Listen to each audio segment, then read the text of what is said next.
ఇప్పుడు ఇంతమంది పోయారు కదా ఢిల్లీకి, చాలామంది పోయారు ఢిల్లీకి. ఎవరెవరు పోయారు ఢిల్లీకి? సీఎం రేవంత్ పోయిండు, బట్టి విక్రమార్క, ఉత్తమ్ కుమార్ రెడ్డి, పిసిసి మహేష్ కుమార్ గౌడ్, అలాగే మీనాక్షి నటరాజన్, వీళ్ళందరూ పోయారు ఢిల్లీకి. ఇంకా కొంతమంది నాయకులు పోయారు. ఇంకా వీళ్ళందరూ దేనికోసం పోయారు? ఫస్ట్ డిసిసి, ఈ డిసిసి పదవులు ఏవైతే ఉన్నాయో డిస్ట్రిక్ట్స్లలో, ఈ డిసిసి అధ్యక్ష పదవులు ఏవైతే ఉన్నాయో దానికోసము డిసిసి పదవుల కోసం పోయిరు అని చెప్పేసి ఒక చర్చ. కానీ డిసిసి పదవుల కోసం ఇంతమంది పోవాల్సిన అవసరం లేదు. వాస్తవానికి వీళ్ళని పిలిచింది ఎందుకోసం ఢిల్లీకి అంటే, ఏంది పంచాయతీ ఏంది మీది, మొత్తము కుక్కలు చింపేసిన ఇస్తరాకు లెక్క చేస్తూ ఉన్నారు రాష్ట్రాన్ని, పరువు పోతా ఉన్నది కాంగ్రెస్ పార్టీది. అసలు కాంగ్రెస్ పార్టీ పేరు చెప్తే ప్రజలు అసలు దాన్ని తిట్ట కూడా తిడుతూ ఉన్నారు. నేరుగా మంత్రుల కుటుంబ సభ్యులే రోడ్ల మీదకి వచ్చి ఆరోపణలు చేసుకుంటా ఉంటే, ఒకరినొకరు తిట్టుకుంటా ఉంటే, ఒకరి భాగవతం ఒకరు బయటేసుకుంటా ఉంటే, ఏంది ఇది కాంగ్రెస్ పార్టీ ఇలా ఈ రకమైనటువంటిది ఏంది అని చెప్పేసి ఢిల్లీకి పిలిచారు. అయితే కొండా సురేఖ కూతురు సుష్మితా పటేల్ చేసింది ఇంకొక మంత్రి మీద కాదు ఆరోపణలు, ఏకంగా ముఖ్యమంత్రి మీదే ఆమె ఆరోపణలు చేసింది. ఆ డెక్కన్ సిమెంట్స్ కంపెనీ ప్రతినిధులని ఎక్స్టార్షన్ చేసినటువంటి కేసులో, ఆ ఇష్యూలో ముఖ్యమంత్రి రేవంత్ రెడ్డే ఉన్నాడు. ఆ ప్రతినిధులకు పెట్టినటువంటి గన్ను రేవంత్ రెడ్డే ఇచ్చి పంపించిండు రోహిన్ రెడ్డికి అనేటువంటి విధంగా ఆమె మీడియాతోని మాట్లాడింది. కొన్ని స్పెసిఫిక్గా కొన్ని సెలెక్టెడ్ ఛానల్స్ తోటి కూడా ఆమె మాట్లాడుతూ చెప్పింది. ఇవన్నీ కూడా అధిష్టానం చాలా సీరియస్గా తీసుకున్నది. నిప్పులేందే పొగరాదు కదా, ఇలా పంచాయలేంది, ఇలా ఈ వసూళ్ల వ్యవహారం ఏంది అని చెప్పేసి కొంత సీరియస్ అయినట్టు తెలుస్తూ ఉన్నది. ఇవన్నీ కూడా నడుస్తూ ఉంది. సో ఇట్లా డిసిసిల నియామకం కోసం అని మాత్రమే పోయినామని చెప్పారు. కానీ అసలు కథ ఏంటంటే, ఏఐసిసి పిలిచి ఈ మొత్తం జరిగినటువంటి వ్యవహారాన్ని ఆరాధించింది, అడుగుతూ ఉన్నది. అడిగి ఇట్లా ముఖ్యమంత్రి రేవంత్ రెడ్డిని కూర్చోబెట్టి గట్టిగానే క్లాస్ బీకింది. ఇది వాస్తవం, గట్టిగానే క్లాస్ బీకింది. ఏంది కొట్లాటలేంది, పంచాయలేంది, మీరు ఎవరంటే లోపల ఏమంటే లోపల చేసుకోవాలి. ఏఐసిసి కూడా మీరు నిక్కచ్చిగా పరిపాలన చేయాలి, ఎలాంటి అవినీతికి, ఎలాంటి అవకతవకలకు, ఎలాంటి అక్రమాలకు, దందాలకు, వసూళ్లకు పాల్పడవద్దు అని చెప్పట్లేదు ఏఐసిసి కూడా. చాలా బుద్ధిమంతురాలు ఏఐసిసి కూడా. మీరు చేసుకోండి కానీ అవి లోపల చేసుకోండి. ఎందుకంటే వీళ్ళు దందాలు చేస్తేనే కదా మళ్ళీ మరి ఢిల్లీకి పోవాల్సినాయి. ఇప్పుడు ఏఐసిసికి కూడా పోవాలి.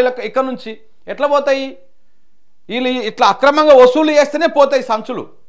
గవర్నమెంట్కి వచ్చినటువంటి అఫీషియల్ ఆర్థిక మూలాల నుంచి, అఫీషియల్గా వచ్చేటువంటి ఖజానా నుంచి డబ్బులు ఏఐసిసికి పంపలేరు కదా వీళ్ళు.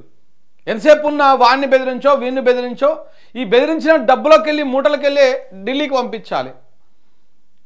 వద్దు, మొత్తానికే మీరు ఎవరిని బెదిరించొద్దు, రాష్ట్రంలో సుపరిపాలన అందించాలి, పెట్టుబడిదారులను ఆహ్వానించాలి, పారిశ్రామికవేత్తలను జాగ్రత్తగా చూసుకోవాలి, రాష్ట్రాన్ని ముందుకు తీసుకుపోవాలన్నటువంటి ఆ మాట ఏఐసిసి చెప్పదు.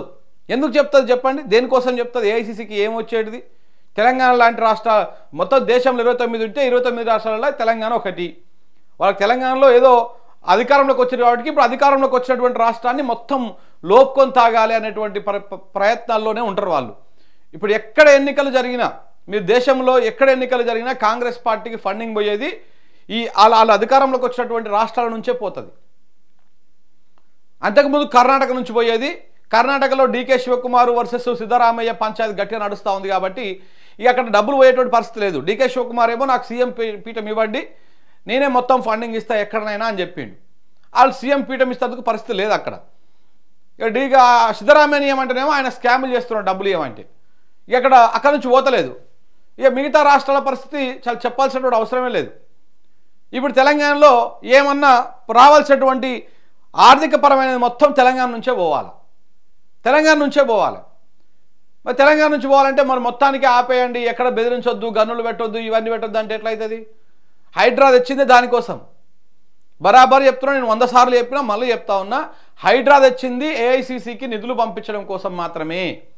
ఈ తెలంగాణ సమాజం అర్థం చేసుకోవాలి. హైడ్రా తెచ్చింది ఎవరిల్లు కాపాడుతున్నది, ఎవరిల్లు ఊలగొడుతున్నది మీరు ఒకసారి అబ్జర్వ్ చేసుకోండి.